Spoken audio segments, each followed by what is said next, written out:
Time's up, Admiral. Here it comes.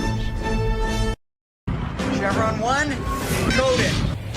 For my ally is the Force, and the powerful ally it is. Life creates it, makes it grow. You failed, Your Highness. I am a Jedi, like my father before me.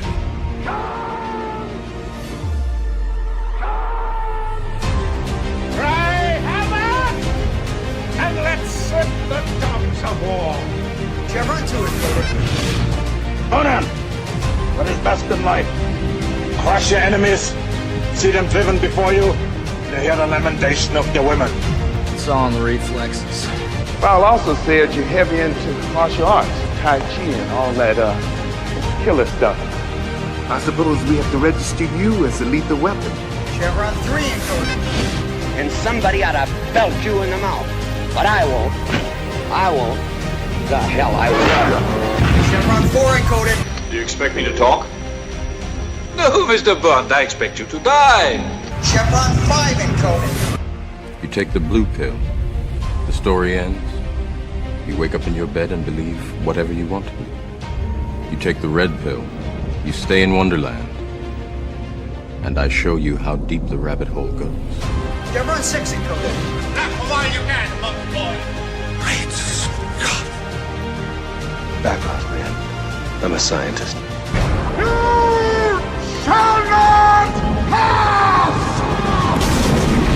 I thought I'd die fighting side by side with Alf. What about side by side with a friend? A day may come when the courage of men fails, when we forsake our friends and break all bonds of fellowship. But it is not this day.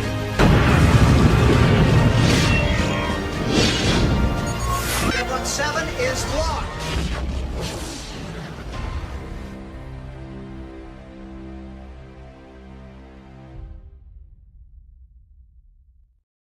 Look at that. I remember to change your avatar there, but I forgot to upload it to here.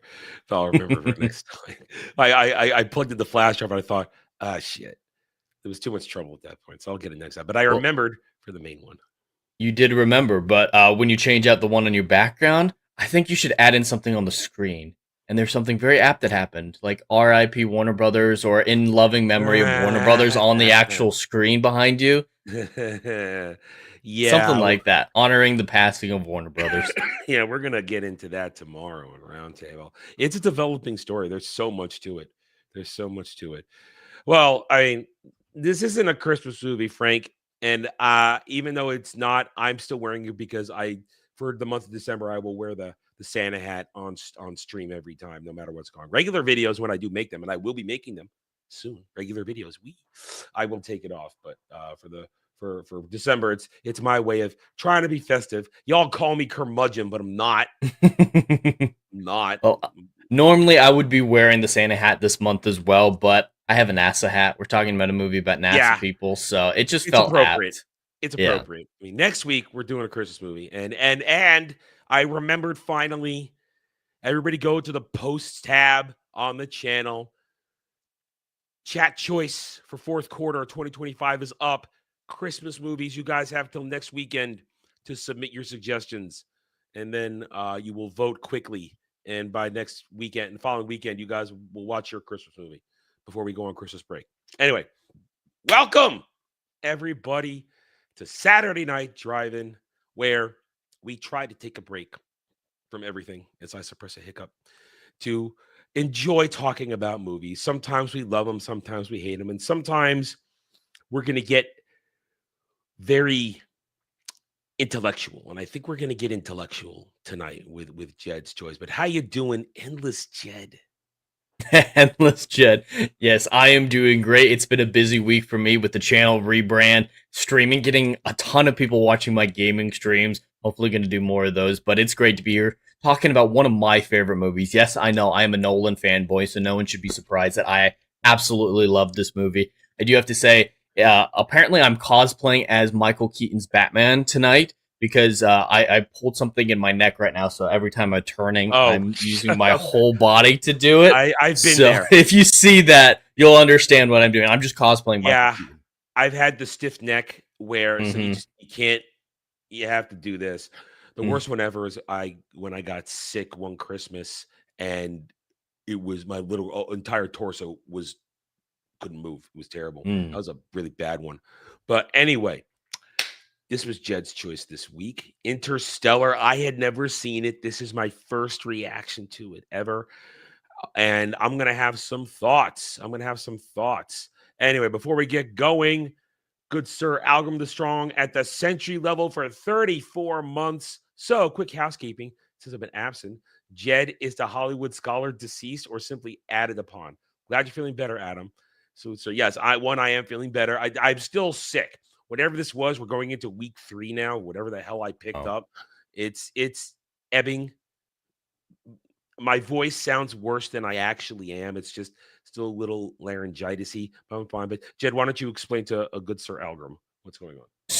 So I'm still gonna be colloquially called the Hollywood Scholar from time to time, just because of the nature of it. So Hollywood Scholar isn't dead. I still have the email Hollywood Scholar and everything like that, but the channel has been renamed from Hollywood Scholar to The Endless Frontiers to align with my book franchise, also called The Endless Frontier, that I'll be periodically releasing over the next few years. I have the first 4 books pretty much all ready to go, all written, ready to publish, just gearing up for that, starting with a prequel short story, The Brighton Pacification, available now at endlessfrontierbooks.com. So I just wanted to align it like that for brand symmetry and put a little momentum behind the books as they start to come out. But yeah, the Hollywood Scholar, not deceased, just a new coat of paint, we'll say. Yeah. And you can see right there on his sub right there. There it is, endlessfrontierbooks.com. You can go there and check it out. Support this good little ginger man there. Anyway. All right. So, Jed, you picked this one for today because you threatened me with it a few weeks ago. You said, we're going to do this one. You hadn't seen it. Oh, we're going to do it. So you decided, all right, let's do it. And why don't you walk us into it and start us off in the subject? Because we can go in any direction on this particular movie, I feel, with the way it breaks down as a movie. Perfect. So yeah, with the channel rebrand, I wanted to choose a big science fiction film that we never gotten around to. I was struggling because I picked so many of the great ones up to this point, like Alien and The Thing. And you mentioned that you hadn't seen this a few weeks ago, which I apparently already knew, but had entirely forgotten. So it felt like the perfect one because my channel focuses a lot on hard science fiction and the actual science behind a lot of things. And there are a few films that represent hard science fiction than Interstellar. It is incredibly accurate and scientifically plausible. Like the black hole simulations at the end of the film were so accurate and intricate that, like, for example, your computer, Adam, it would take your computer 7 years to render out the black hole simulation. Just an average computer. That's how intricate it was. And it was so good that scientific papers have been written about that simulation, and it's deepened our understanding of black holes. And on the flip end as well, it's inspiring new scientific research. So Tars, the character, the robot, his name was given to a new theoretical scientific device that could enable small probes to be launched periodically for dirt cheap from a solar orbit near Earth's orbit. And yeah, it just the balance of sci-fi inspiring science fiction and science fiction inspiring science is very much present in this one. I saw this film when it initially came out. I was 14 years old, watched it for my birthday actually in D-Box. I don't know if you've ever had an opportunity to watch a film in D-Box. That's where the seat moves with you. And especially at the end of the second act, maybe the beginning of the third act, when the Endurance is spinning and Matthew McConaughey has to get his Ranger to match the spin. That scene was fantastic in D-Box. But Interstellar stars Matthew McConaughey, Anne Hathaway, a surprise cameo by Matt Damon. He was not in the marketing whatsoever. No one knew until they were watching the film that he was in it. And a few other legends like Michael Keaton and, unfortunately, Jessica Chastain. Yeah, because when they were talking about Matt Damon's character and pointing to all the pictures, you couldn't tell that was him in the picture. I thought it was an Asian man in the picture. Oh, there was some very specific cinematography. They zoomed in on his nameplate there and then cut to somebody else. So your brain did exactly what they wanted yours to do, is connect that name with that picture. See because that picture became center frame. And that's that's who I thought they were referencing. And listen, I hope nobody gets angry with how I'm going to approach talking about this today, because I know there's more hate for this movie than love on the internet right now, so all right, you'll I'm not be going to in be no, all right, all company. right. There's no hate. Let me get this Mm. straight. I am not going to be hating on this movie. I'm going to be just criticizing some choices that were made narratively wise, because production wise, this is Nolan to the T. Specific shots. I mean, when they're in what was the ship called again? The Endurance. No, the smaller one. Not the The Endurance. Ranger? The Ranger. Thank you. The Ranger. A lot of times having it right on, like, essentially where the rear view mirror would be, where you have that point of view. Nolan did a lot of Nolan stuff, and it works. As well as we could say that Nolan and I think his brother wrote it with him. Is that right? Yep, Jonathan was involved. Yeah. They trusted the audience in a lot of ways. Mm-hmm. I mean, because we start this movie off.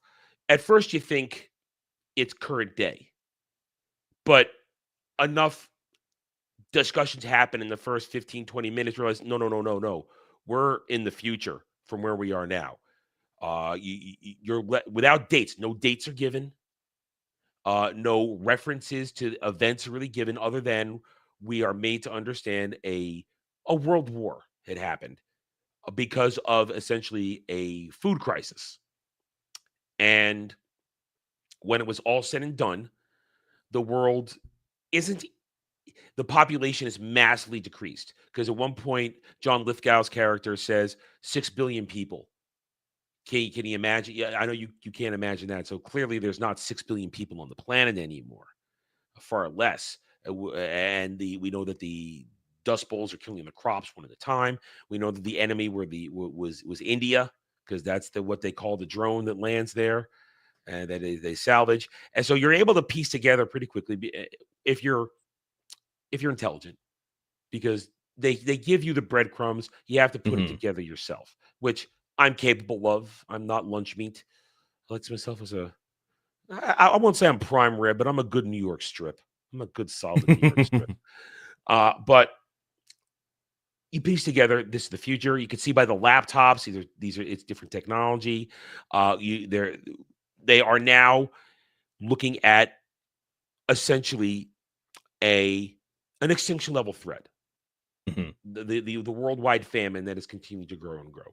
So have I essentially grasped what's going on in the world setting, Jed? Have I grasped this correctly? Yep, that's the general setting of the film. It's in the very near future, but because of the wars involved in the famine and everything like that, technological advancement has slowed, so it's a little bit farther out than most people think. I believe it takes place around 2150, okay. So it's well over a century in our future to give time for the rise of the war, the famines, and everything like that. But technology has been very slow with everything going on with that, and everyone's isolated into small communities. There's not the big cities anymore with the big sporting events, as they mentioned in the baseball portion. And yeah, humanity is limping along, but this period is the best it's been in a very long time. A lot of people think it can get better. They see hope on the horizon. It isn't until we meet Michael Caine's character in the newly formed NASA, or the reformed NASA, that we find out that the blight causing all these crop issues also sucks up a lot of oxygen, and those who don't starve will start to suffocate. Murph's generation, Matthew McConaughey's daughter, will be the last to live full lives on this planet. So the world thinks things are getting better. So there's not necessarily hope, but there's starting to be a feeling of contentment among people. And that's one of the reasons why NASA is so relegated to the shadows. Is yes, before it was a matter of spending. No one wanted their taxpayer dollars to go to fanciful trips. Of course, no one knew about the wormhole and the possibilities that presented. But in the era of contentment, no one wants to spend money on things like that. You'd think it would be the other way around, but we are seeing that today in our modern society. A lot of people devalue space exploration and everything like that because they don't see a need of it, even though it's very much prevalent in our lives, as facilitated or that depicted so well by Matthew McConaughey when he is called into the principal's office for the school. Murph is telling people that the moon landings were real. And at this school, they no longer teach that. They teach it that it was a fabricated event, propaganda. And I never related to a character more than I did when Cooper, Matthew McConaughey's character, was like, you know what? There's a baseball game tomorrow. My daughter's favorite team is playing. I think I'll take her to that, get her a hot dog, and have a great time as punishment for saying that the moon landings were real. And I really appreciated that. But he also neatly showed why space exploration, even when there isn't a wormhole to facilitate becoming an interstellar species, is so valuable. Because what he said was true. We developed CT scan technology because of space travel. We developed Velcro because of space travel. There's so many pieces of technology that were developed because of the space program. Now, disingenuous people would come back with, oh, they found technology in space. No, these problems were presented, and we created solutions to those problems, and we found out that those solutions could be applied to many other things. That's actually something that I was told on a stream when I mentioned that CT scans were developed by space travel. Like, oh, they found CT scans in space? You're so dumb. Like, no. It's necessity is the mother of invention. Exactly. You create solutions to your problems, and that's and you're absolutely right. Breaking it down, without the drive to explore space, we would not have a lot of the foundational technologies that led to other technologies we have today. And that is why also we have to make it perfectly clear. That's why I wanted to start it with this, that we are farther in the future, because there's no way the Ranger or the Endurance would exist in present day technology. Or they're not that far off. Yeah, TARS is a little ways off, but the Rangers aren't as far-fetched as they might seem. The main aspect of stretching real physics that you'll see in the film is actually the spin gravity. So it's a common sci-fi trope that spin gravity can be utilized like they do in the film. The problem is the scale of it. Same problem we had in Space Odyssey is you need a huge system to spin. Like, we're talking miles to make safe and non-nauseating artificial gravity from spin. The Endurance just isn't big enough to make that realistic gravity. You have to accept it for the storytelling purposes. Considering how much else they get 100% accurate, using a normal sci-fi trope to stretch the truth, because that's all they're doing, stretching it, because it's entirely possible to do spin gravity. They're just playing with the scale of it. So I still can completely let that go. All right, so we've set the foundation of what's going on. So where do you want to go from here? Because I'm not sure how to approach this, really, because I want to make sure we cover the right stuff talking about this today. I think it might be best to go through it in chronological order. Okay. Or at least, act by act, just so that we can focus on the reveals as they develop. Okay, all right, we'll do that. So essentially, just to hurry to the moment of catalyst where we're going to get things going here.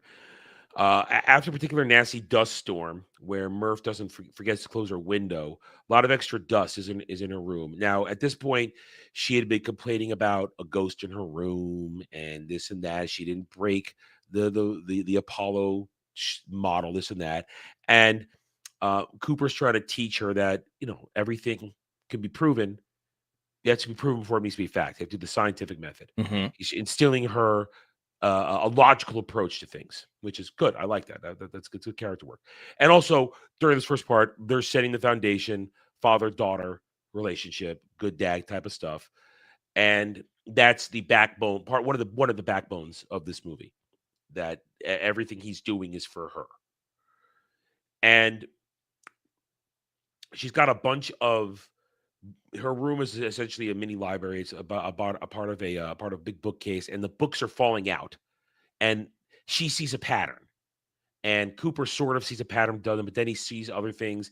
But then he realizes that there is a specific force at work here: gravity, and that creates the scientific, I guess, engine of the movie that gravity is going to solve. If we harness the technological solutions of gravity, it will solve a lot of problems that they're facing, such as creating the ability to get a space station off the ground, traverse the stars and stuff like that.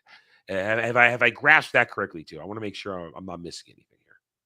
Yes, that's the central problem of the film, is solving the equation of gravity to get enough people off the Earth, because the Endurance is the peak of what NASA is able to build at this time. And obviously, maybe 10 people could fit on that vessel. That's not a Exodus route. So they need to figure out how to solve gravity or use plan B that we learn later is through frozen embryos and whatnot. But gravity is presented very accurately in this film, at least according to the theories of Einstein, like general relativity. What a lot of people don't realize is Newton's gravity laws and Einstein's, they don't 100% work together, and you have to focus on one or the other at the time. So this film is 100% leaning towards Einstein's explanation of the universe, rightfully so, because that is the leading interpretation right now.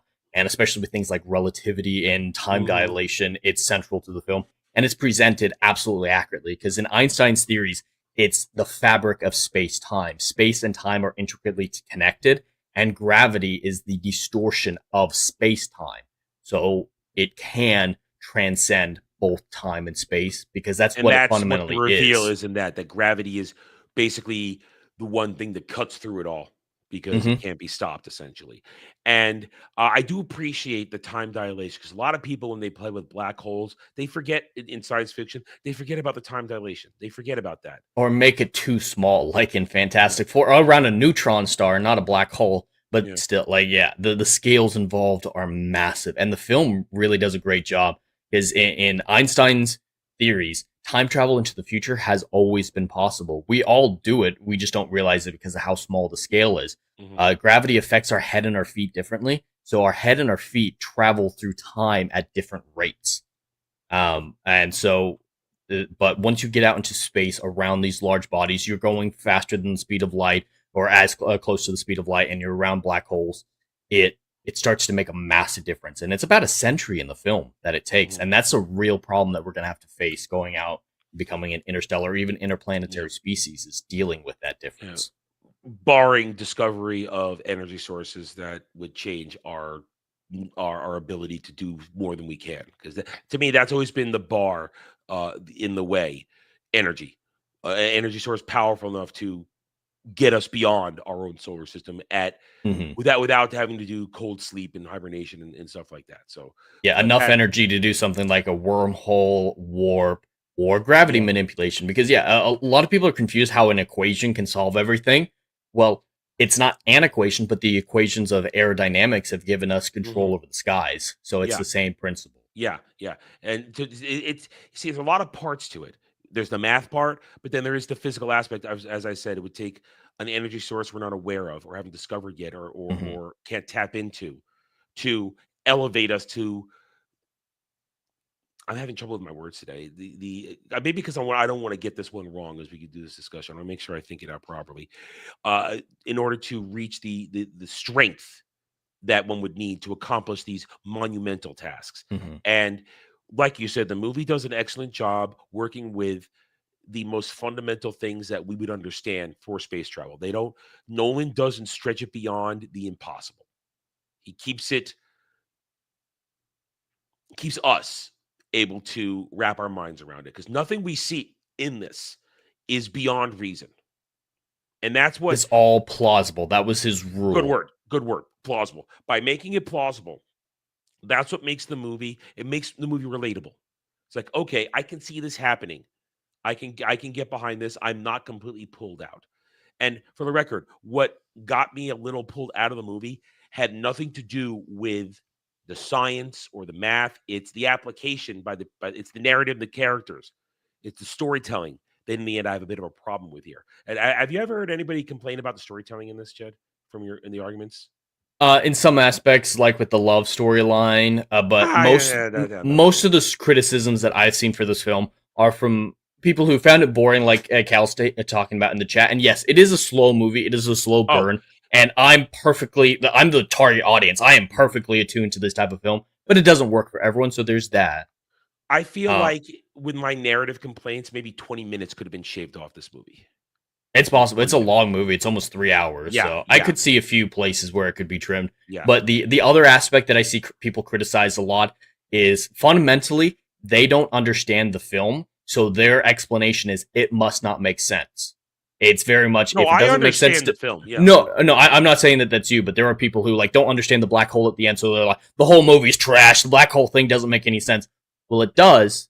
You just aren't experienced in that area. And it's fine not to be experienced in that area, but there needs to be a certain a willingness to have humility. And admit that you don't know something. And you need to understand that they are at that point dealing with a lot of theoretical stuff at that point. Yes, With the it's final very black hole stuff. And you have to understand that the they that are manipulating this, and we'll get to that that's another one of my problems with this. And it's all narrative story related. That's where my problems for this movie come up from. It's about the narrative, the story, some of the choices, the character behaviors. There are where all my problems are related to. They are evolved to a point where they can manipulate. Legatus, there are separate things. There is a wormhole at the beginning, and there is a black hole. So both things, yes, they're separate, but the wormhole is the door to get to the other galaxy, and Gargantua is the black hole. Two on the other things. side. Yeah, two things. Now, let's keep going here because I don't want to tangent too much as we because I want to get into the meat of this stuff where I want to see if you think my eventual criticisms are fair or not. Right. Coop's a farmer. He sees the gravitational disturbances in his house with the dust leading towards coordinates of the secret. A farmer who's a trained engineer, though, who never got to do what he was trained to do. Yep, he was a trained engineer and pilot, but when the wars broke out, there was less of a need for stuff like that because it's automated warfare, as you see with the drone that they capture. So there's not a need for people like him. There is a need for farmers. Everyone's starving to death. So he is forced into the only career field available. But yeah, he is able to find NASA. And just as a side note, the sequence when he finds the drone, sees it flying overhead, and they chase it down, right? They're driving through all this corn. The funny thing is they couldn't get permission to drive through anyone's cornfield. So Chris just hired different farmers to grow corn. They drove through it. And then at the end of the shoot, they're like, hey, maybe we could just sell it. So they sold the corn for a profit. And that was counted against the film budget. Yeah. But they were able to find the secretly reformed NASA and connect with some of Cooper's old contacts from his days when he was working for NASA, or at least what NASA was back when he was a pilot. And they're preparing for a last-ditch effort to save humanity, to get them off this dying world. Yeah. Run by Michael Keaton and several other people. His daughter, Michael Caine. Why did I say Caine? Because you said Keaton earlier. That's why. Yeah, I did. Michael Caine and his daughter, Anne Hathaway, who is smart yet stupid. She's very book smart. That's something you'll find with a lot of scientists is theory versus application. They struggle with application. Yeah, they're not good in the field. And there's no field training available to them right now. So that's why Cooper is so valuable. Is he only flew really one real world time, and he ended up in a crash. But that experience is far more than anybody else that they have available. So they're just personnel resources are immensely low. So Act 1 closes where they basically convince Coop to be the pilot, and it's all about, and Michael Caine, we'll spoil this out, feeds in the lie that I'm going to solve the equation, which he solved years ago, because they don't. Well, he solved as much as he could without data from inside a black hole, and he lies that we're going to get it, we're going to save everybody. The real plan was Plan B: send the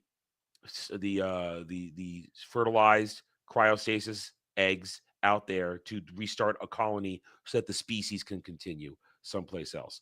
But he lies to Cooper, telling him, because he knows the only way he's going to get Coop's cooperation is that if they could save the world to save his family. That's it. That's the only way. And as he's trying to leave, he has a very sad break with Murph, his daughter. She's saying, you have to stay. The books are telling me to stay. And that's where you're thinking, oh, this is so predictable. You say it's predictable, but you're one of the first people I've ever talked to who knew it was him beforehand. Most people didn't realize until he was in the black hole. As soon as she said, "You're my ghost," I knew it had to be either him or him influencing in some way. But I knew there was somebody giving a message, stay. I knew she didn't imagine it. Right.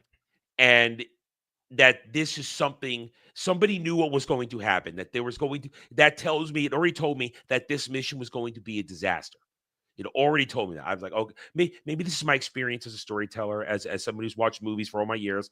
I can see what they're doing here. I see the threads. And so they have a very bad thing. She's very angry at him, and she stays that way for a long time, as we're going to find out. Now, then we get to the cool stuff, the launch, all that kind of stuff. I will say, though, that even though they show it that it is practical, Tars and Cade or Cabe, what was the other one called? Case. Mm-hmm. Silly designs for robots. Although they do show the practicality of how they can morph and change their parts. But I kept wondering, how are these things soldiers, Marines? But they show how they could be capable later on. But I still think it's a bit because humanoids and robotics are incredibly unstable. Yeah. That's why we're having such a trouble in the modern day making robots and androids, because humanoids are difficult with hydraulics. So the form that they have, where there's all these spindly attachments that come out, is fairly practical. It's not, aesthetically, it's not great to look at, but it is fairly practical. My first thought was, it's a giant brick and it's moving. That's what were they doing? But then they do show the practicality of what it does, and also how it fits as part of I guess a co-pilot for vehicles and stuff like that. Anyway, we get introduced to the crew. You got Cooper, you got Anne Hathaway, you've got Tars, they get Case, the other robot. You've got Jamie Dutton from Yellowstone, because that's the dude, the first dude who gets aced. Doyle. And you got Black Guy. You got Black Guy, whose name I don't remember. So I'm going to be racist and call him Black Guy, who stayed away for 23 years. But they go off and you get some cool stuff. You get the launch. You get the endurance. No sound in space. I knew you were gonna love that. I knew you were. I love it. The sci-fi, the science fiction nerd in me wants sound, but the logical things. Yes, I know there's no sound in space, but the organ was an interesting choice. That bothers some people, but using an organ for all the space sound, for like the resounding kind of vibration aspect of it. I feel like that's a callback to Kubrick. I feel like that's kind of Nolan showing respect to Space Odyssey. I feel like that it could be. Yeah, I feel like that's what my thought was on that when I heard it. But now all this stuff, it's great visuals, it's simple special effects, nothing crazy. And they go on their mission. Now they go into hypo sleep for what, 2 months to get to the wormhole out of Saturn? It's 2 years, I thought. 2 years. They were 2 years to Saturn? Okay. Yeah, because currently with our current technology, it takes like 5 years to get to Jupiter. You've seen this more than I have. Remember, I get all the I believe it's 2 years. It's the minutia of some points here that I forget. So they get there, time has passed, the messages keep coming back and forth, and then it's time for the wormhole. They go through it. Now, mind you, it's another galaxy that they have provided transportation, but no other things. Now, we have to remind everybody of this point now. 12 other people have been sent through the wormhole. 12 other astronauts, including the best of them. What was his name? Dr. Man, the best of us, whose research led them to this place in the first place. And they've located through the wormhole right now. 3 of them have come back, Dr. Man among them. Someone else. Well, not come back. They're transmitting their information. The thumbs up. Information. The information has come back. Come on through. And then, of course, what we learn is another one. The third guy is the one that Anne Hathaway's character happens to be in love with. Edwards. Thank you, Edwards. So they get there. And I just want to mention the wormhole is a sphere. It's not some flat accretion disk or circle suspended in space. It's a sphere, and they explained it very well for me. But how did their explanation work for you? I mean, they used the Event Horizon explanation with the folded paper, but like telling you why it's a sphere versus a circle. Listen, they did it better than Event Horizon did, because they didn't stab through a nudie mag. Well, not so much. They didn't destroy that. They in Event Horizon, they described more folding space than the wormhole. In this one, they did a better job of describing the wormhole rather than talking about folding space, which is what I think Event Horizon was talking about, not an actual wormhole. I still say that. No, they described it well in this one. They didn't. They made it clear. And then the idea that what would a sphere what would it look like in 3 dimensions? It would look like a sphere. I mean, listen, we all can't have a Stargate in our backyard. Okay, We all can't have a machine to make the wormhole. But they go through the wormhole, and then they're presented with the problem. Here now begins Act 2, where the majority of my problems are with this movie. And I understand that the events of Act 2 must set up Act 3, but I think they could have been done better. Because we have now the problem. Whose planets do you go to? You have planet number 1, Miller, the woman, which is really close to Gargantua, which means it's stuck inside the time dilation. You've got Edwards, who's a little farther out beyond Gargantua, but has shown proper updates. And then you've got Man, who's really far out there. But other way around. Man's okay. next. Man's next. So it's Miller close to the black hole, Man still semi-close to the black hole, and Edwards is way out there.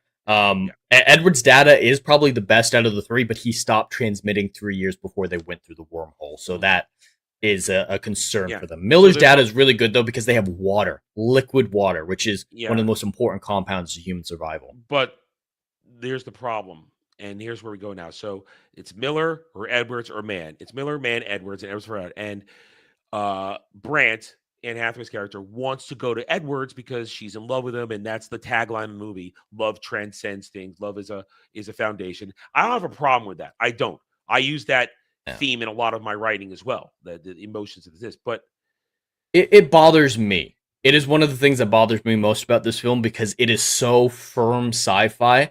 A theme like that in a softer sci-fi and something like Star Wars or even Star Trek, I could 100% buy because it's a little bit more metaphysical. It's a little bit more fantastical. So emotions affecting the world around you is built in. It makes sense. But for a movie that is so built on realistic science, going so fantastical, so metaphysical with as her, a central it's a problem. plot.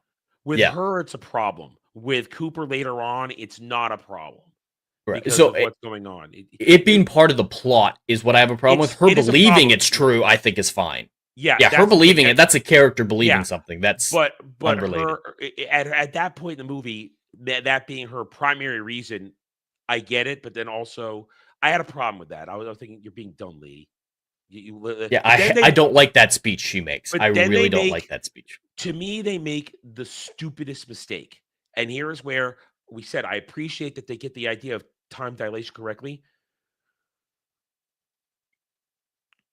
Why are we going to go look at the planet as a possibility that's inside the time dilation of a black hole? I know you said water, but to me... Water is enough.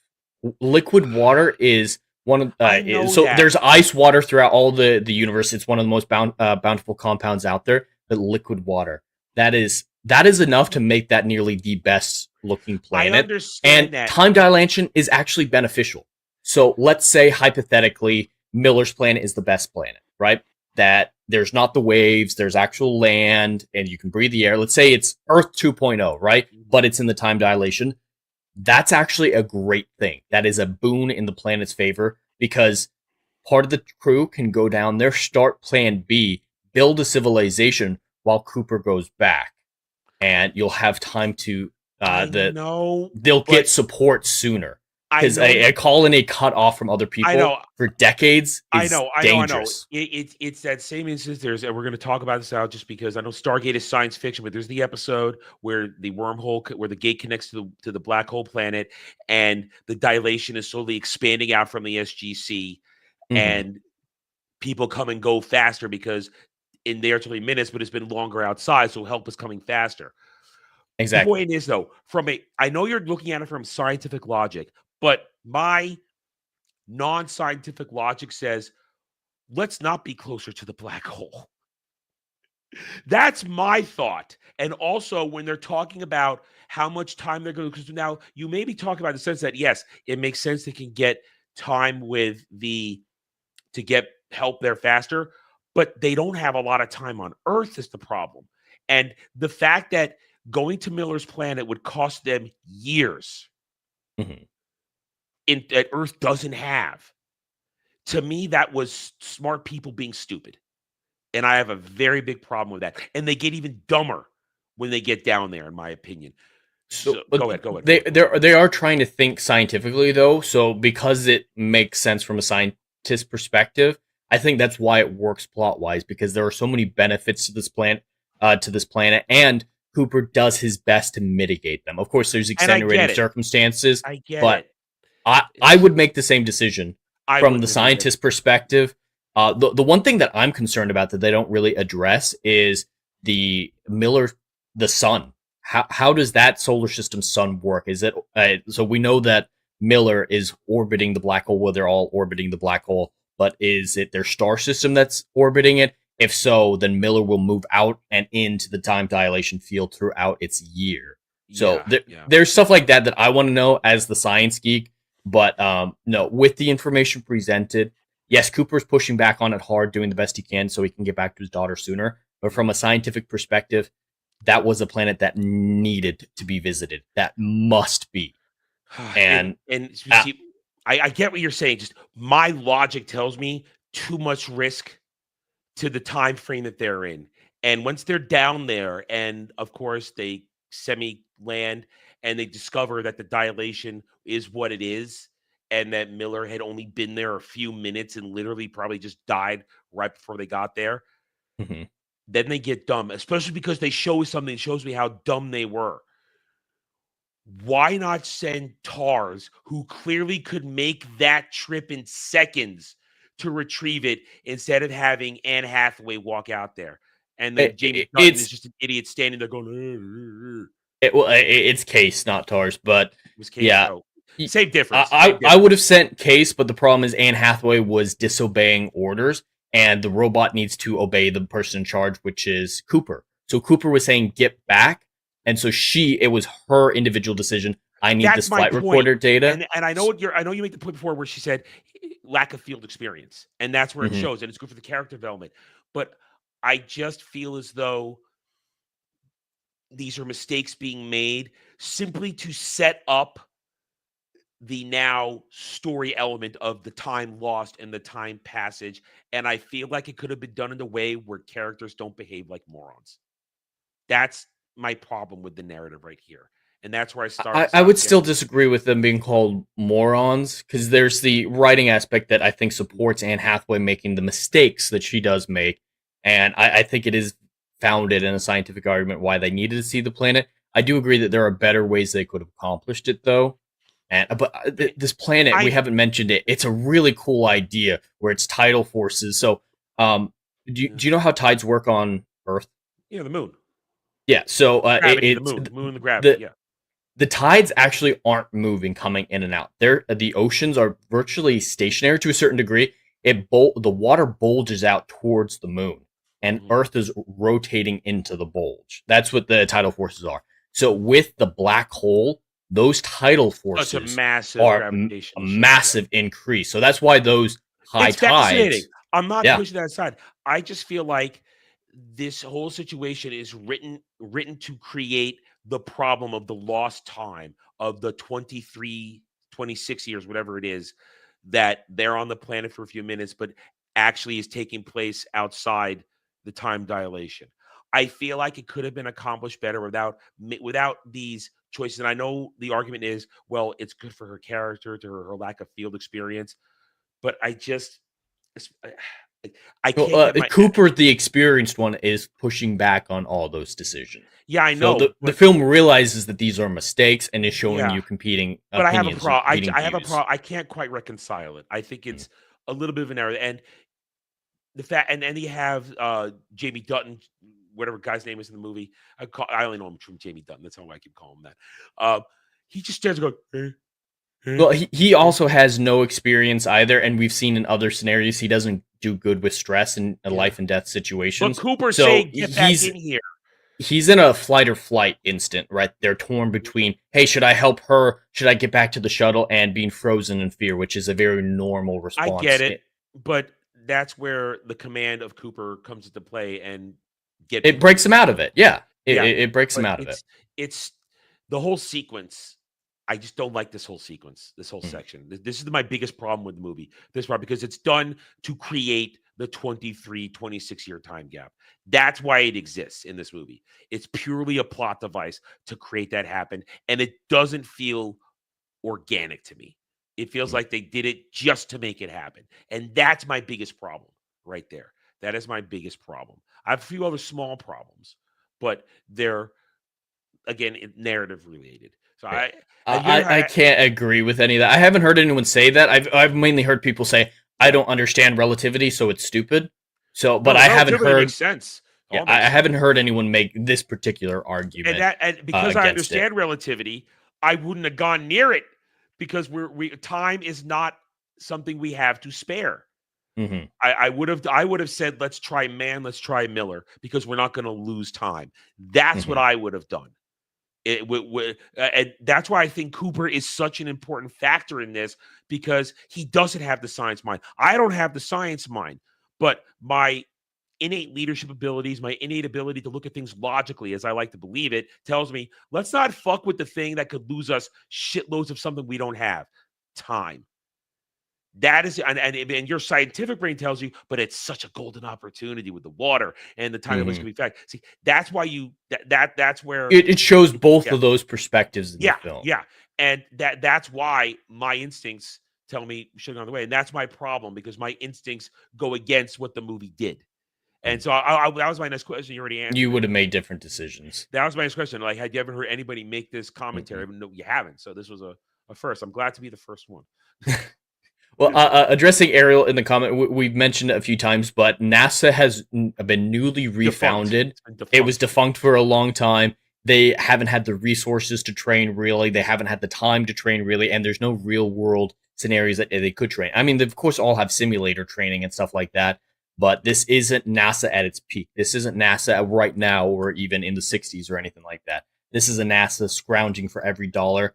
And Cooper, who has one real world flight experience back in the day when he crashed, is the most experienced pilot they have. So it's not a great scenario. These are the best trained that they have, and they're not very well trained. So in the end, my whole problem with this, with Act 2, is that I think they should have written a better circumstance to create the time gap they needed to have the character problems, the character development problem with Murphy now being in her 30s and stuff like that, and being so angry and showing that her brother's a retard, and he's broken. I wouldn't call him a retard. He's just broken. I don't know. I mean his behavior in that key moment, punching people out. I think I maybe because I'm not a psychologist, but because I don't, maybe because of course I've not lived these circumstances. I feel like he should trust his sister. Well, he hasn't seen his sister in years. She's become a ghost to him. She practically moved into NASA right after Cooper left, definitely after the grandpa died, and she's been a recluse for decades. I guess. She's a stranger to him. Well, no, she's clearly sort of getting on with Topher Grace. Yeah, I guess. But one last thing I want to mention about the planet, because I do disagree with pretty much everything you said about it. I love the sequence, and I think it sets up more than just the plot time skip. It gives us a very visceral depiction of what time dilation can do, the damaging effects of it, so that we understand how big of a decision the black hole choice is at the end of the film. And that's the thing. The black hole choice the visceral. The black hole choice, that is such a great way to do it. I think they could have done a more haphazard version of that now and have them learn from that lesson to pull off what they do with the black hole at the end.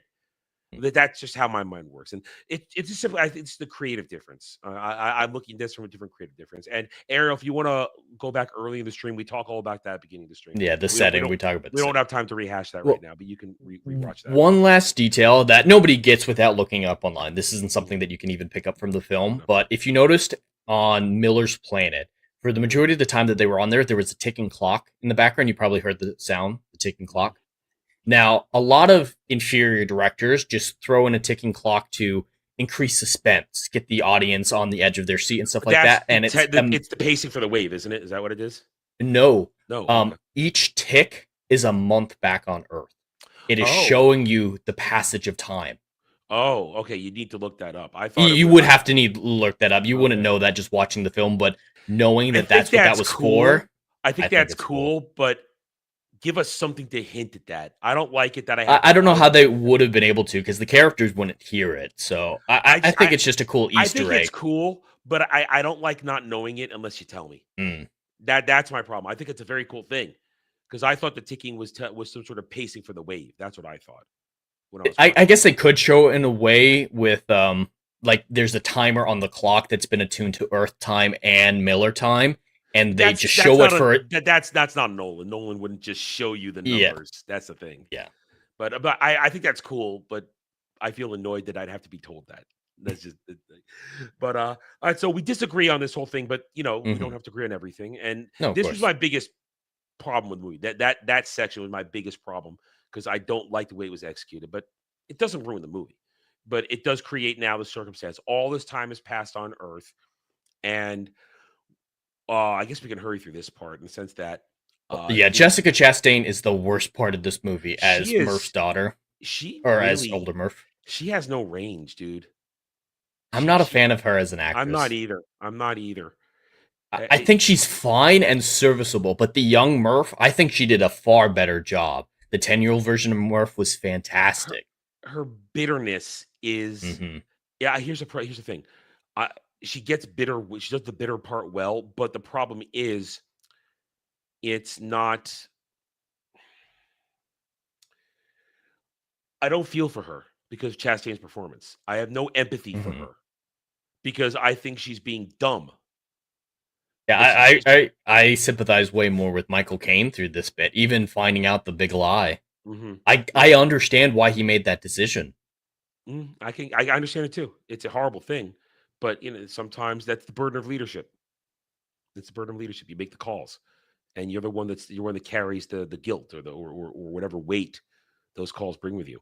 But we learn now in this point that all the time has passed, and she was essentially raised in NASA after that, given a princely scientific education by the premier of the field, Michael Caine's character, Dr. Brandt, and she is his assistant. And she gets it. But here's the thing.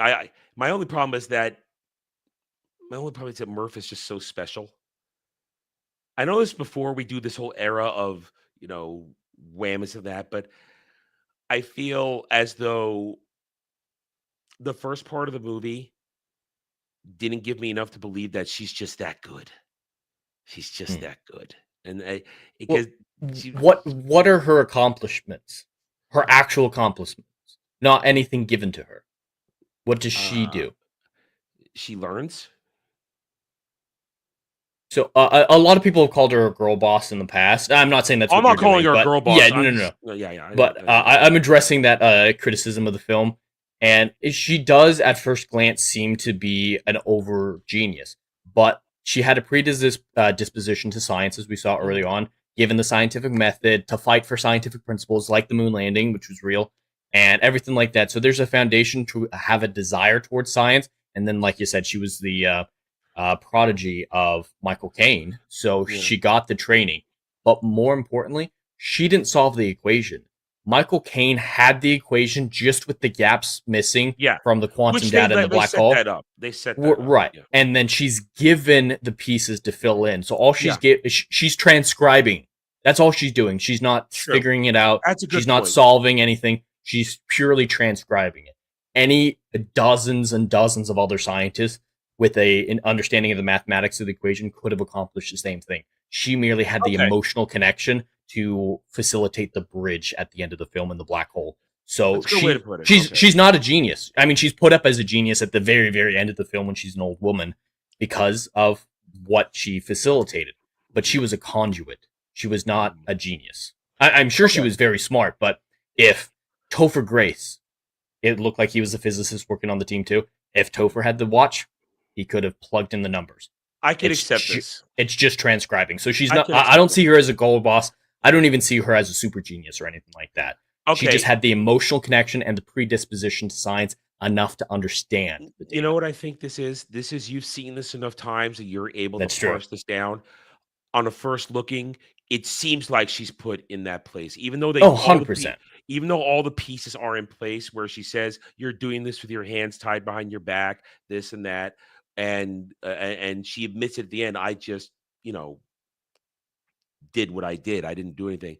It's all there. But the movie presents her on a first watching as more than she actually is. But you've had the privilege of seeing this, the benefit of seeing this multiple times. So you can come to that more quickly than I did. So I'll give you that. I'll give you that. But Jessica Chastain she terrible. comes off as arrogant, so I get why That's people the problem feel too. that. It's the performance. It's her performance that I think somebody with a little bit more range, a little bit more empathy, not so much I'm angry at my daddy, that kind of crap. Which it comes across as childish. She seems more childish as an adult than she does as a 10-year-old. I think her anger is unreasonable to Cooper. I really do. I feel like she takes it too far. It makes sense as a 10-year-old, but as an adult, you've had time to deal with it. You actually know the problem. Like Cooper mentioned, he didn't explain to Murph before he left that he was going to go save the world. But at this point, she's grown up in NASA. She sees the crisis that they're in, and she knows he's saving the world for her as much as anyone else as a whole. So I agree. She has a peek behind the curtain enough to know. And of course, thinking that her father knew that he was never coming back and there was no hope, that could cause some resentment. But she doesn't get that until that moment. That's what I mean. So at that moment, I could see all the resentment. That would make sense then. But I think they wrote it in just to have her surprise one message at the end of the series of from her brother. I think that's why they wrote it into that degree. So I would consider it a flaw. There are better ways to have her incommunicado with her father than that. It is a good moment, the reveal of "Hi, Dad." Yeah, and that sequence, Matthew McConaughey's performance is phenomenal. That's the meme. That's the meme. That's the meme where he's going. Oh my God. Yeah, I have never seen anything for this movie except that meme. That is the only thing I'd ever seen from this movie. Before this, there's a funny scene in that sequence, or funny thing about that sequence when he's watching all the videos that no one really picks up on. Matthew McConaughey's character is called John Cooper. Cooper is his last name. Do you know why that causes some problems? No. His son named his Cooper's grandson Cooper. Cooper. Yeah, okay. His grandson's name is Cooper Cooper. That's retarded. Yeah. As I said, his son's an idiot. he might be, yeah. And Lois, his wife, did push back on it for the first kid, the one who died, but I guess she just gave up. She's like, fine, you can call our son Cooper Cooper, you dumbass. We never really meet her more than that one scene. And the coughing in the examination. All right, so I think what we settled on here is that you rightly corrected me on my take on Murph because you've had the benefit of seeing more, but also the problem stems from a little bit of shitty writing combined with a poor performance by Jessica Chastain, and that leads you to be annoyed with her, and because it's and I say it's bad writing because, like you just quite well put out, that she's an adult. She knows what's going on. She should not have this childish hatred for her dad not coming back. She should know the time dilation possibilities and all these things. She should know all this. So it's a little immature, and I'm going to equate that to bad writing, and that's a problem. But we now have the problem. It's been 23 years, and everything's so much worse on Earth. And now the movie starts jumping back and forth between unknown galaxy and Milky Way. And now they have the choice: go for Miller or go for Man. Back on the Endurance, and they go for Man because of who he's supposed to be, the best of us. And he's currently in communication as well. Yeah, it's not just dead silence. So they head out there and they find him. And here's the surprise. It's Matt Damon. And now, once again, here comes the predictability. We get there. I know something's wrong. There's just something off about this dude. And I saw the heel turn coming. I just didn't know how it was going to be executed. And it's done well, but again, predictable. And is it just me? I think it is absolutely predictable, but his appearance surprised so many people in theaters that I think they were partially relying on the shock of seeing Matt Damon to not immediately leap to that conclusion. So it worked a little bit for some people upon theatrical release, but at this point, it doesn't have the same. I didn't know impact Matt that it Damon would. was in this. I didn't know. I didn't know he was in this. I was surprised when it was him. So Well, you surprised. weren't following the film. Like people who've seen the trailers, they think they understand what's going on. They think they know who the full cast is, and they come into it with a firm expectation of who's in it. And then they're, whoa, what's Matt Damon? Whoa. But yeah, it is predictable. And at this point, there's too much of the movie left for this to be the paradise he claims it to be. Yeah, there's an hour. It's pretty clear. Maybe people didn't know the runtime as well, but yeah, I think they relied a little too heavily on it being surprise Matt Damon. Then and then what he's saying that there's a surface. I'm like, wait, we're on the surface. I No, can see no. this. I know. They're in a frozen cloud layer. Oh, that was a frozen cloud layer. Mm-hmm. So yeah, it's so cold and has gas giant like tendencies that something like that is plausible. See, it didn't make it clear to me. Maybe I missed it. I know that they hit the cloud on the way in. Because they were going in between the layers. There were several cloud layers. I didn't know that was a cloud layer. Did they say it, or did I just miss it?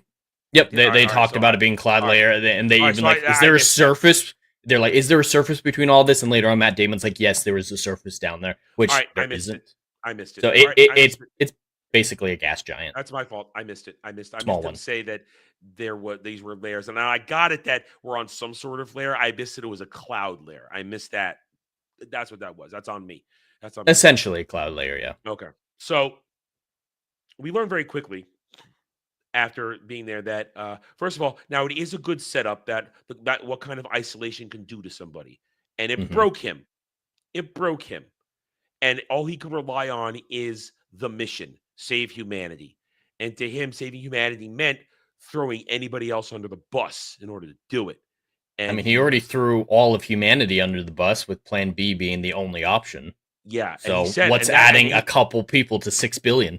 Yeah, because he admits it. He says, yeah, Plan B was always the only option. Because Michael Caine had told him that it wasn't going to work back then. So he knew. But he couldn't. But here's where this is where it is good writing and good character work. This guy whose ego is everything cannot have history show that he chose the wrong planet. So he fabricated his results to lure them in so he could then take their ship and go to someplace else, we would assume. And Edward's planet, most assumedly. Yeah.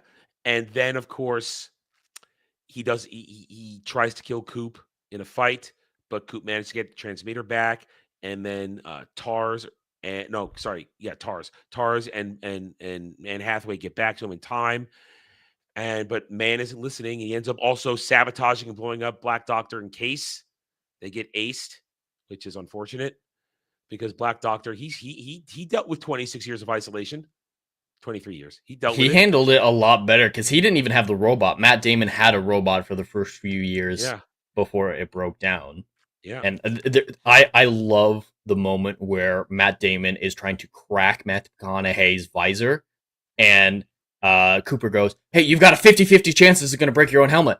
50-50. That's the best odds I've had in years. Yeah. That's a broken man if 50-50 is... It's a broken scientist. Because only a scientist would look at it like that. A normal person would go, wait a minute, okay, 50-50, I'm going to wait a second here. Scientist, oh, that's great odds, I'll take it. I'll take it. That was good enough for me. But, I love that exchange. I think that was incredibly well written. Yeah, it's a great exchange. I like it, yeah. And I even like him going a little bit into the scientific route to explain Cooper's death. Like, what does science tell us is the last thing you'll see before your death? Your children are extension of our will to survive. It goes to our children, how that works, and trying to intellectualize it, which is a real response to trauma and things like that, trying to intellectualize it. And of course, scientists are more prone to do that than anybody else. But I really like that whole exchange of how Matt Damon revealed his traitorous intentions. Yeah. And then, of course, he ends up doing the stupid thing. Again, now I can attribute to a smart person doing stupid because he's crazy at this point. He's not sane. So him essentially damaging the Endurance and losing Ranger 1 and that kind of stuff, I can accept all of that because we're dealing with a madman.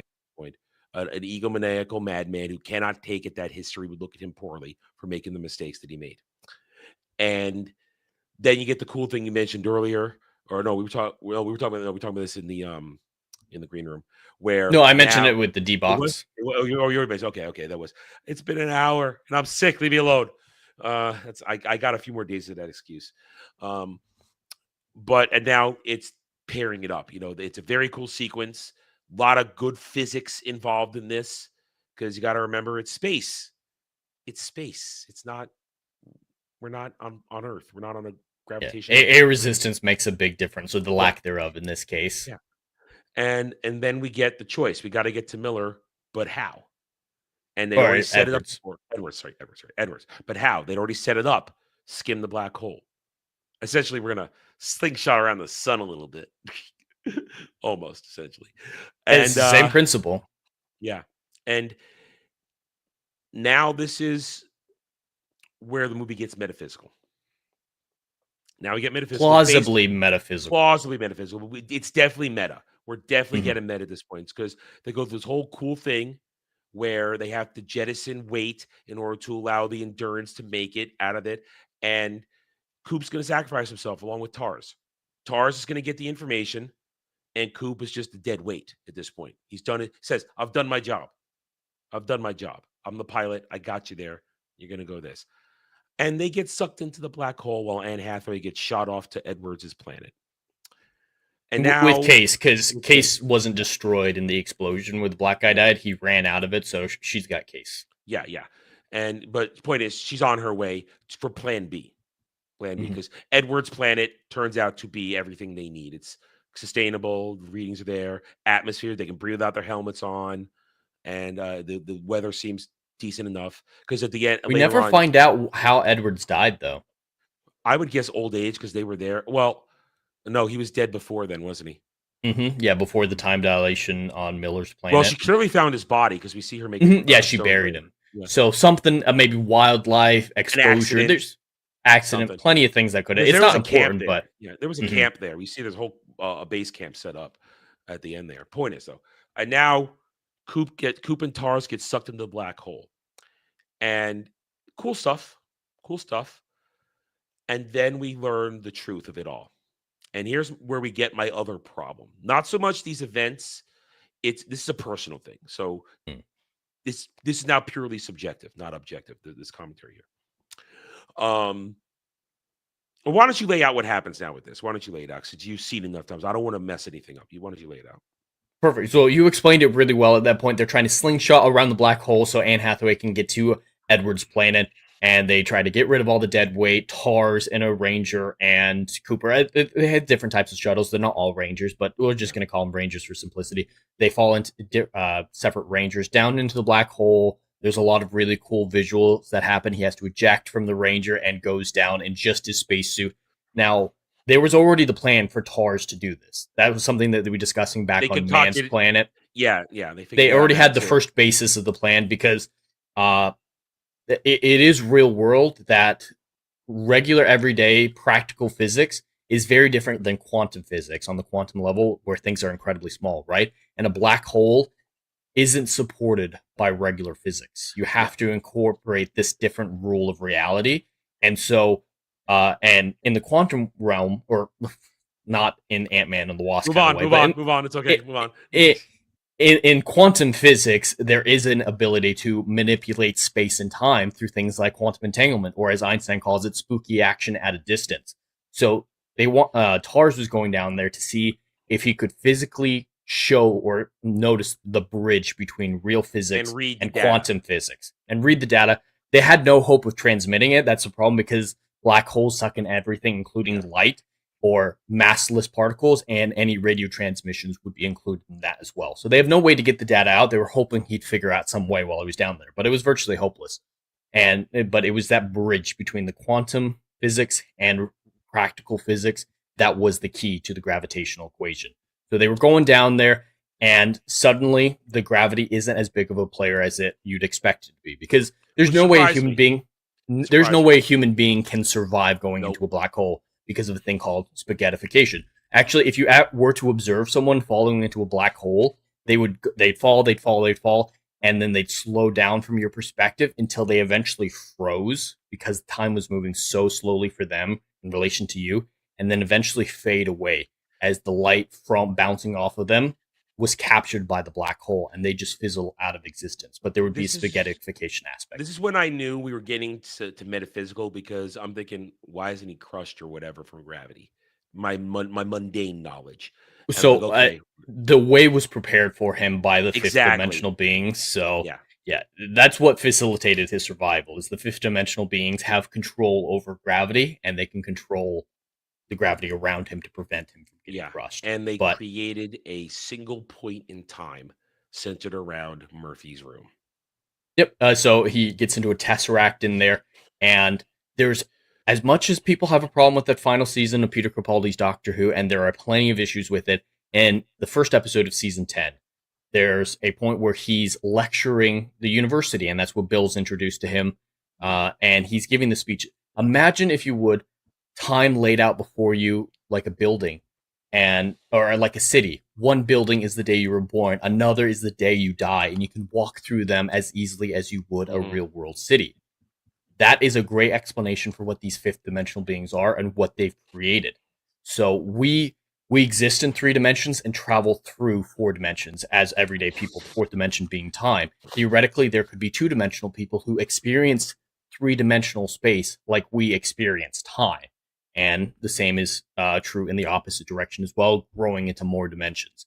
So this space, there's no gravity because they can control the gravity, but there are these pockets, these moments of time from Murph's bedroom scattered around in a physical environment. It's translated into a 3-dimensional space. So this isn't what it would look like. If you were a 5th-dimensional being, this isn't what it would look like. Yeah. But it's translated in such a way that our 3-dimensional minds can grasp. And I'm fine with all that. I have no problem with all this, because now that's where a lot of people have a problem with the movie. They're like, okay. I don't get how it makes sense. Why is there a bookcase in a black hole? Movie's dumb. No, because it's awful.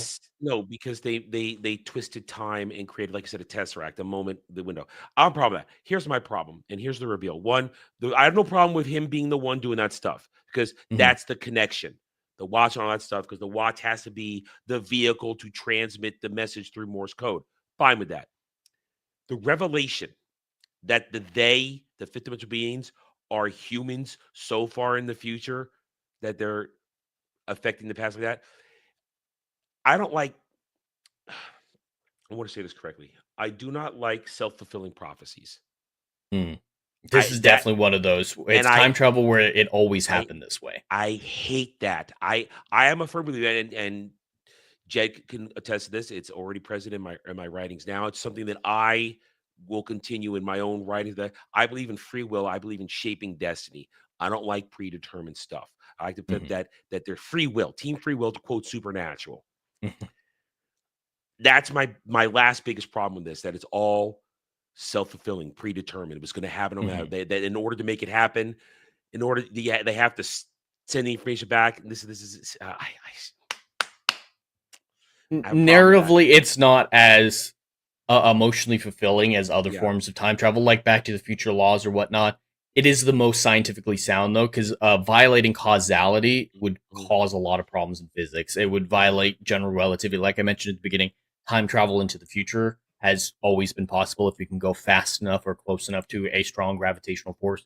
We can literally time travel into the future, depicted very well by Einstein's light clock, if you're familiar with that. But time traveling into the past, from our perspective, it breaks every fundamental law of known physics. So making it where everything's predetermined, everything happened this way, where any time a manipulation was always that way, creating virtually a continuous loop, is the most scientifically sound. But I agree, it's not necessarily the most narratively or emotionally fulfilling, but it is the most plausible. I'm not arguing the science. I'm arguing the narrative, the story, making it like that. It falls flat there, because after they win where they get the information, and Murph is able to transcribe, as you very well put that earlier. humanity is saved. They're able to make space stations and that kind of stuff and get off of Earth and survive without the colony. And then I don't mind that they dropped him because dilation, he's caught. And then the fifth dimensional humans, we'll call them what they are now, the fifth dimensional humans took him out and dropped him back into regular time at Saturn, where he's picked up. Yep, at the other end of the wormhole. Yeah, I have no problem with that because then you get a nice little ending, get reunited, all that kind of stuff. And we didn't talk about the whole Murph in the room while her brother is dealing with the fire that she set on the corn. Forget all that. That's just theater. That's theatrics. It's not convenient though. These people have the abilities to accomplish everything. So if you're playing with toys in like your kid's room, you're going to have what you want to happen. They have the power to treat us like children, and that's like the toys. point. And they can only do that because they go back and they use their technology to send the information back so they can exist. But we already discussed that. I just don't like it. It's fundamentally, to me, it's bad storytelling. It's bad storytelling, and I don't like it. That's where I lose the remainder of my points on this movie. But it's a nice ending, reunited with Murph, happy with that, and a very nice thing. You shouldn't have to watch your child die. I'm surrounded. That moment is so beautiful. I've cried watching that moment. And go off now. Go where you're needed. Go be the explorer now without the tethers, without the worry of me, because I'm fine. Look, I'm fine. The fact that I got to see you again made everything worth it. And she has her family, and the Cooper line continues. There's no guarantee that these colonies are going to Edward's world, because with the gravitational equation, they don't need Edward's world anymore. I never even thought they were going to Edward's world. Yeah, Gargantuan is what they needed, was the black hole and the data in there. They could go anywhere. They could stay on these space stations. They could probably terraform at this point. Yeah, see, if you can reshape space-time, nothing's in your way. Yeah, you see, I looked at this when I'm like, they're on space stations. I go immediately to Gundam, where they're space colonies. So okay, we're on space colonies now. We can live off of Earth. That problem solved. With that means Anne Hathaway's abandoned, and she didn't sign up for that, like the Lazarus Project. So it becomes purely a personal mission. Is don't let Anne be alone. And I'm fine with that. That's a nice, heartwarming ending that he's going to go out there, and we're going to be the audience is given the knowledge. Okay, nice, happy ending. He's going to get out there. He steals a ship with TARS, and they head out there. Now, there's different opinions on the interpretations of the ending here. I want to get your opinion. Okay. Do you feel like the film's ending was implying that Cooper and Brand were going to become romantically involved on Edward's planet? 50-50. 50-50. That's my interpretation. They have enough chemistry that it might develop there, but I don't think he's going there because I'm in love with her suddenly. No, let's make babies. He's an explorer. He's an explorer. That's it's an explorer thing. It's 50-50. They haven't spent enough time, and for her, she still has feelings for the man, for Edwards, who just died. She just buried him. It hasn't been that long. So that's the interpretation I like. Some people try to criticize the film and saying, "Oh, it becomes a romance at the end, and the ending doesn't make sense." No. I don't see that. The possibility is there if they're the only two adults there. People have needs. Attractive man and attractive woman. Hey, things are going to happen. And Plan B's still going strong. Yeah. By the time he gets there might be more relativity involved, and there might be a whole colony that needs an experienced man like him. Yeah. So there's enough implication, but it's 50-50. It doesn't have to happen. The implications are there that it could be a thing, that he's going there. One, because they have a connection. Those two, they've been through the shit. They have a connection, but it's not beyond, I think, a burgeoning friendship at this point. And I agree 100%. I think the people reading into the romance and saying the movie's bad as a result are seeing things that aren't necessarily there. At that point, I think you're just being angry. There are a lot of people who get violently angry. Like if you watch any Geeks and Gamers stream and hear Interstellar mentioned, the chat will be full of people saying the movie's awful, you're a bad person for liking it. Like there is a strong anti-Interstellar movement on YouTube. And I think it's fundamentally, there are the people who just find it boring, and that's completely fine. And it's not their type of movie. That's a different argument. That's a completely different argument. Yeah. Zero problems with that. I get that it's a kind of a niche film. It doesn't appeal to everyone, and I'm the perfect target audience for that. Totally get that. but there are people who disingenuously attack the film because they didn't understand it. I think I've And been their fair ego today. won't. You've been 100% fair. Yes, absolutely. I may disagree with your takeaways, but they're not rooted in disingenuous positions. No. Nothing Listen, like that. the movie is produced well, directed excellently. The production value is high, with the exception of Jessica Chastain. Everybody's an excellent actor except for Jessica Chastain. Everybody gives great performances. I mean, Matthew McConaughey is just being Matthew McConaughey. He has one gear, and he makes it work no matter what. But everybody does a great performance, and the movie looks beautiful. The soundtrack, what little over there is fitting for the scenes, and I understand the motifs they're pushing. So I don't have a problem with this movie. Am I ever going to watch this again? I'd have to be made to. This is not something I'm going to revisit. You filled in the gaps that I missed, like pointing out how Murph isn't a genius. You pointed it out quite nicely. You filled the gaps She's that I missed. absolutely smart. She's above average, absolutely. Yeah. But I don't think there's an implication that she's Einstein 2.0. You corrected a couple things that I had a little misconstrued, and I once again I blame that on Jessica Chastain's performance and the movie's presentation of her character, poorly written at that point. So I blame the movie for that, not so much myself. But I don't hate this movie. I think it's fine, and I think my score will reflect it objectively, minus the things I've talked about. I think it worked that way. So in the end, I didn't hate this, and now I can talk about it. I'm happy to have discussions with people about it. I guess I can. I don't quite understand irrational hate for it. I mean, I could see that Kale that talk about it being boring. That's just that's a normal reaction, and I can see it in almost 3 hours. I cut 20, maybe 30 minutes out of this. I'd be okay with that. I would definitely. I could see it. With it. I mean, so anyway, well, there you go. I think that was this a good discussion you wanted? Yes, I thought this discussion was great, balancing the scientific argument. Of course, I wanted to have, but I think we delved into the writing a lot. This is the type of stream that I love about Saturday Night Drive-In, because we're coming at it from different perspectives, but not in any extreme. It's not one of those instances where I absolutely hate a movie that you love, or vice versa. We're coming at it from different perspectives, but they're very argumentative driven and very logically driven. So I think we have fantastic discussions in movies like this. I think you probably knew I was going to go. Most of my points would be story related. That's where I would have my issues, and made my case. And we don't agree, but hey, we're fine. Show's not over anyway. All right, so it's your week. You get to score it first. Perfect. Well, I absolutely adored this film. With Inception, these are two of my favorite movies of all time. It's basically Alien, Inception, and Interstellar all vying for the top spot.